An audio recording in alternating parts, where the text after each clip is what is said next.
مفتی خالد الازہری کے اصلاحی بیانات اور وظائف کے لیے مفتی صاحب کا یوٹیوب چینل سبسکرائب کریں۔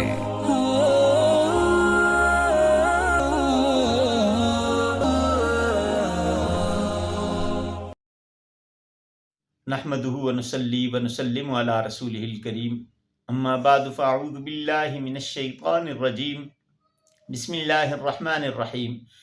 معزز ناظرین کرام، السلام علیکم ورحمۃ اللہ وبرکاتہ۔ ہم سلام کرتے ہیں اور سلام کے اندر ہم دعا دیتے ہیں، السلام علیکم ورحمۃ اللہ وبرکاتہ۔ جس کو مخاطب کرتے ہیں اسے ہم سلامتی کی دعا دیتے ہیں اور اللہ کی رحمت کی اور برکت کی دعا دیتے ہیں۔ اب یہ برکت کیا ہے؟ برکت کہتے کسے ہیں؟ برکت کے معنی کیا ہیں؟ اور یہ برکت کہاں سے ملتی ہے؟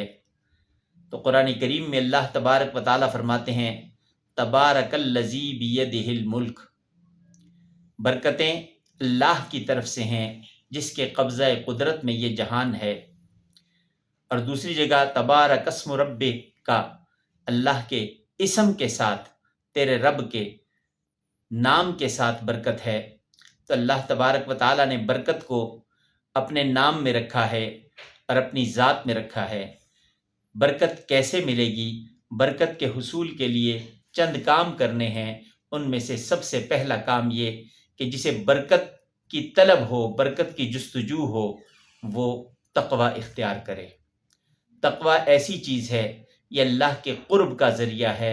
اللہ تبارک و تعالیٰ کا قرب مل جاتا ہے تقوی والے کو، اور اللہ تبارک و تعالیٰ کے ہاں تقوی والا شخص معزز ہوتا ہے۔ ان اکرمکم عند اللہ اتقاکم۔ اللہ تبارک و تعالیٰ فرماتے ہیں کہ جو جتنا زیادہ متقی ہوگا اسی طریقے سے اتنی زیادہ اس کی اللہ کے ہاں عزت ہوگی۔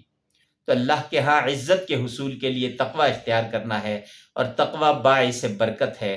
اللہ تبارک و تعالیٰ تقوی والے کے ہر کام میں برکت ڈال دیتے ہیں۔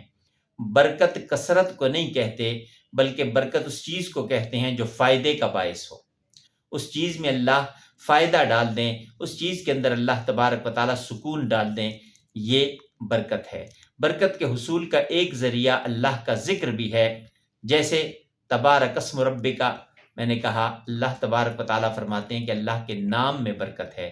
تو اللہ تبارک و تعالیٰ کو جب اللہ کے اسماء سے پکارا جاتا ہے، ہر وقت اللہ کا ذکر کیا جاتا ہے، زبان اللہ کے ذکر سے تر رہتی ہے، تو جو زبان اللہ کے ذکر سے تر رہتی ہے وہ زبان اس شخص کے لیے برکت کا باعث بنتی ہے، وہ شخص بابرکت ہو جایا کرتا ہے۔ برکت کا حصول مشکل نہیں ہے۔ اللہ تبارک و تعالیٰ نے اپنی بات کے ماننے میں، اپنے حبیب اکرم صلی اللہ علیہ وسلم کا اتباع کرنے میں برکت کو رکھ دیا ہے۔ برکت سکون کا دوسرا نام ہے۔ برکت اس چیز کا نام ہے کہ آپ تھوڑے پہ بھی راضی ہوں۔ برکت اس چیز کا نام ہے کہ آپ اپنے گھر میں رات کو سکون سے سوتے ہوں، آپ اپنے معاملات میں پرسکون ہوں، بے چینی اور بے سکونی آپ کو نہ ہو، یہ بھی برکت ہے۔ اس لیے برکت کے حصول کے لیے کرنا یہ ہے کہ اللہ تبارک و تعالیٰ کی طرف رجوع رکھنا ہے، اٹھتے بیٹھتے ہر کام کے کرتے ہوئے اس میں اللہ تبارک و تعالیٰ کا نام لینا ہے۔ بسم اللہ الرحمن الرحیم ہر کام کے شروع کرنے سے پہلے اپنی عادت بنانی ہے۔ جس کام کے شروع میں بسم اللہ الرحمن الرحیم پڑھ لیا جاتا ہے وہ کام بابرکت ہو جایا کرتا ہے، اور اس کام میں اللہ کی مدد شامل حال ہو جاتی ہے، اور اللہ تبارک و تعالیٰ اس کام میں آسانیاں کر دیتے ہیں۔ جہاں جہاں اللہ کے نام سے مدد طلب کی جائے گی وہاں اللہ تبارک و تعالیٰ کی طرف سے رحمتوں کا نزول ہوگا اور وہ کام برکت والا ہو جائے گا۔ اس لیے کسی بھی لمحے اپنے رب سے غفلت نہیں کرنی، ہر وقت اپنے رب کو یاد رکھنا ہے، اور ذہن میں یہ رکھنا ہے کہ ہمارا رب تو ہمیں دیکھ رہا ہے۔ کوئی ایسا لمحہ نہیں کہ جس میں انسان اللہ تبارک و تعالیٰ کی نظر سے اوجھل ہو سکے۔ نہ صرف انسان بلکہ جتنی مخلوقات اللہ تبارک و تعالیٰ کی ہیں، اللہ تبارک و تعالیٰ اپنی مخلوق سے باخبر ہے، اور اللہ تبارک و تعالیٰ ہر وقت ہر لمحے اپنی مخلوق کو دیکھ رہا ہے۔ اللہ کی نظر سے کوئی اوجھل نہ ہے نہ ہو سکتا ہے۔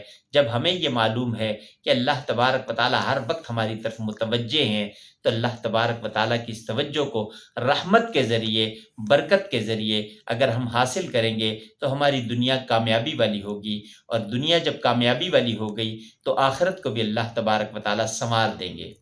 جو یہ چاہتا ہے کہ اللہ تبارک و تعالیٰ کی برکتیں حاصل کرے، اس میں سے حصہ حاصل کرے، تو وہ ہر وقت اللہ تبارک و تعالیٰ کا ذکر کرتا رہے۔ زندگی باقی، ملاقات باقی۔ وآخر دعوانا ان الحمد للہ رب العالمین۔